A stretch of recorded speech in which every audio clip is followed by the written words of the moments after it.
नमस्कार उत्सव उपरे आधारित आज रे स्वतंत्र आलोचना को अनेक अनेक स्वागत। आज आम एमती एक विषय उपरे नजर पकाइबा जहाँ शिक्षा एवं सफलतार प्रकृत अर्थ को एक संपूर्ण नुआ दृष्टिकोण देखा बाध्य करिबो। साधारणतः आम समाज रे पिलामानकर सफलता को किपरि मपा जाए।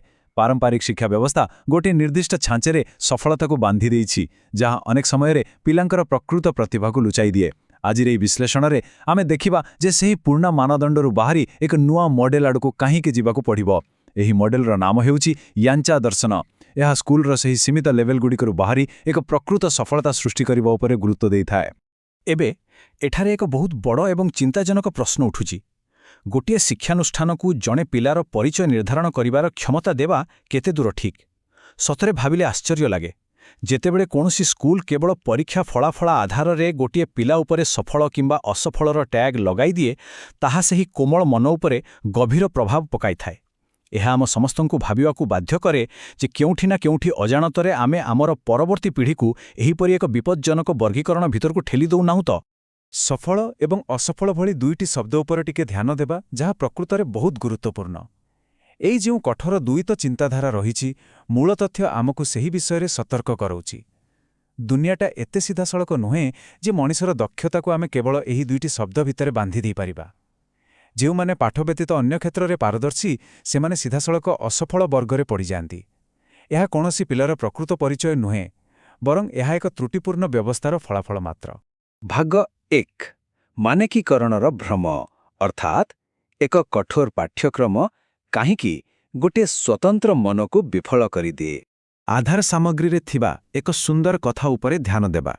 यह एकदम सत्य कथा जे प्रत्येक पिला अनन्य, केही केही शीघ्र शिखांती एवं केही केही भिन्न ढंगरे शिखांती।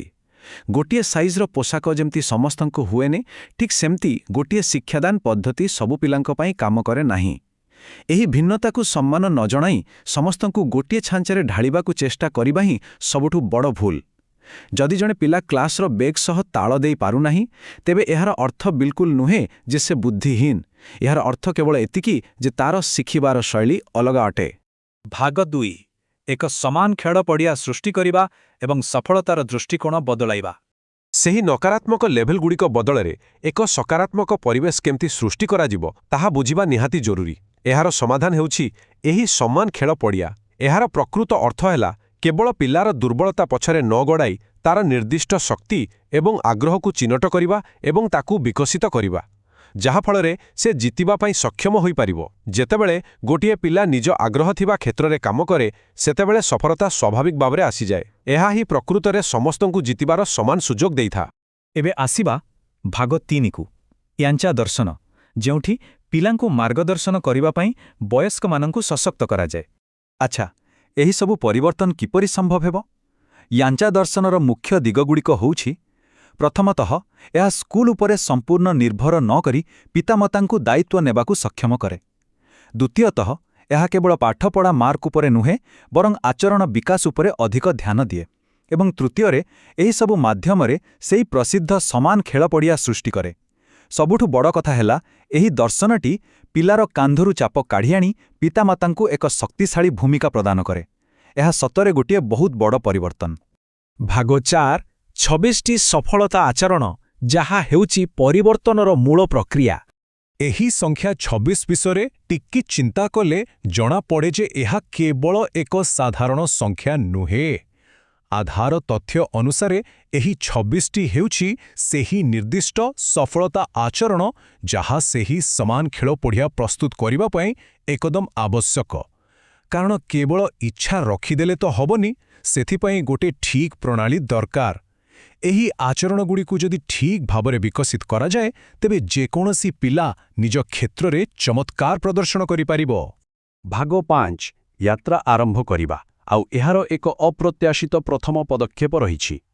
एही परिवर्तन आनिबा पई प्रकृतरे एही 3टी पदक्षेप रहिछि। आउ एहार प्रथम पदक्षेपटी बोधुए टिके आश्चर्यजनक लागि पारे। समाज कहे पिला माने कठिन परिश्रम करंतु, किंतु एठार प्रथम नियम हेउछि निजर विकास करंतु। अर्थात पिलार विकास करिबा पूर्वरु वयस्क मानंकु प्रथमे निज मानसिकतारे परिवर्तन आनिबाकु पड़िबो। तापरे पदक्षेप 2 रे सेही 26टी सफलता आचरण शिखिबाकु पड़िबो। आउ शेषरे पदक्षेप 3 रे जाई सेही समान खेल पड़िया सृष्टि होई पारिबो। एहा एक संपूर्ण प्रैक्टिकल एवं धारावाहिक प्रक्रिया।